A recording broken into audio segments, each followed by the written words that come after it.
Таны гэр болон ажлын газар нь таныг аажмаар хордууж байвал яах вэ? Өөрөөр хэлбэл хан тааз чинь хорт бодис ялгаруулж та болон таны эргэн тойрныхан чинь түүгээр нь амьсгалдаг байж болзошгүй гэж бодож үзсэн үү? Ангаах ухаанд өвчтөе барилгын хам шинж, sick building syndrome гэх ойлголт бий. Эсвэл ханаад хүрээгүй байж зээж тань дарчдаад байвал орчин тойрныхоо хан таазыг нэг ажиглаарай. Танаа гэрийн хан тааз хорт бодисууд ялгаруулж танаа гэр бүлийг хордууч байгаа юм биш үз? Түүхэн сургамж. Америкийн нэгдсэн улс дахь хятад гибсэн хавтангийн скандал. Бидний ярьж буй аюул хоосон таамаг биш гэдгийг 2000-аад оны дунд үед Америкийн нэгдсэн улсад болсон ноцтой үйл явдлууд гэрчлэнэ. Катрина далайн хар шуурганы дараах сэргээн босголтын үед барилгын материалын эрэлт огцон өсөж Хятадаас хям дүнтэй синтетик гибсэн хавтанг их хэмжээгээр импортлжээ. Удалгүй шинэ байшинд орсон мянган иргэд эвгүй үнээр үнэртэж, гэр ахуйн цахилгаан хэрэгслүүд нь шалтгаангүй шатаж, зис хоолойнууд нь харлаж зэвэрч эхлэв. Шинжилгээгээр уг хавтангууд нь хүүхэр төстрөгч, кадмий, сурма, хормалдыгийн зэрэг хорт бодисууд ялгаруулж байсан тогтоогдож, Америкийн нэгдсэн улсын засгийн газар уг хавтанг онц аюултай гэж зарлаж байв. Гибсэн хавтангийн хортой найрлага. Гибсэн хавтан угтаа бол аюулгүй материал. Гэвч Хятадын жижиг үйлдвэрүүд үйлдвэрлэлийн явцдаа зардлаа хэмлэхийн тулд цахилгаан станцын утааг шүүж аргаж авсан. Хөхөр ашиглаж, хавтан бэхжүүлэгч хүчтэй химийн цавуу зэргийг холих үед ноцтой асуудлууд үүсдэг байна. Ийм бүтээгдэхүүн нь ямар чанар стандартын гэрчилгээгүйгээр үл барам. Чанар, эрүүл ахуйн бичиг баримтыг хуурамчаар үлдэж худалдаасаар байна. Эдгээр хортой бодисууд нь өрөөний агаар болон чигшилтэй уралд орж агаарт дэгдэмхий органик нэгдлүүдийг тасралтгүй язгаруулдаг. Өөрөөр хэлбэл, хүний нүдэнд үзэгдэхгүй хорт бодис айжин бөгөөд тасралтгүйгээр агаарт язгарч, дотоод орчны агаарын чанарыг эрс муутгаж, эрүүл мэндэд сөрөг нөлөөлөл үзүүлдэг. Хэрв таны унтлагын өрөө ийм хорт гибсэн хантай бол, өрөө дулаахан байх тусам энэхүү химийн урвал эрчимжиж, шөнийн турш бид ийм хийгээр амьсгалж байдал нь хамгийн аимшигтай. 2. Дотоод орчны эрүүл ахуй гэж юу вэ? Хүн ердийн ажлын өдрийнхөө 90% хувийг дотоод орчинд өнгөрүүлдэг билээ.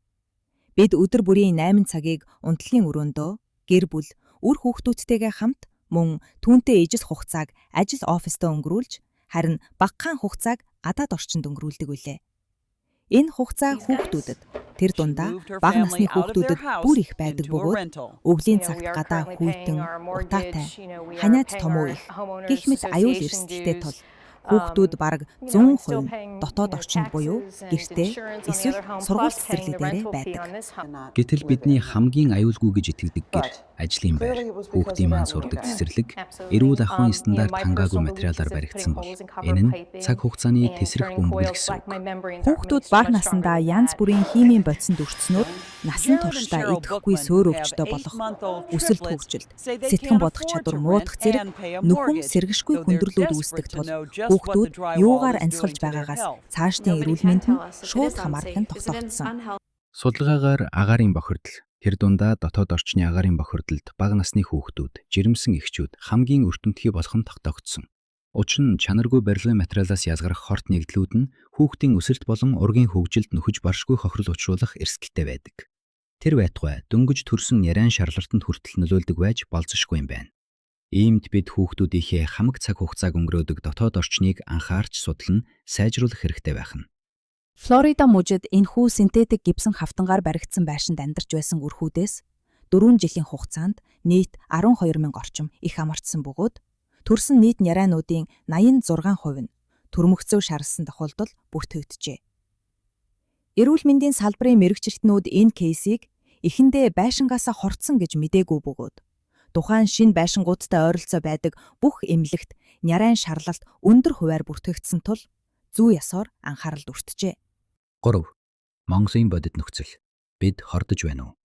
Хэвлэл мэдээллийн нийтлэлүүд, төрийн байгууллагын мэдээлэл, салбарын судалгааны материалуудыг нэгтгэн харвал Монголын барилгын салбарт чанарын эрсдэл бодитоор оршсоор байгаа нь тодорхой харагдаж байна. Их сурвалжуудаас үзэхэд барилгын материалын чанар, аюулгүй байдлыг хангах хууль, журам, стандарт Монгол улсад байх нь байгаа.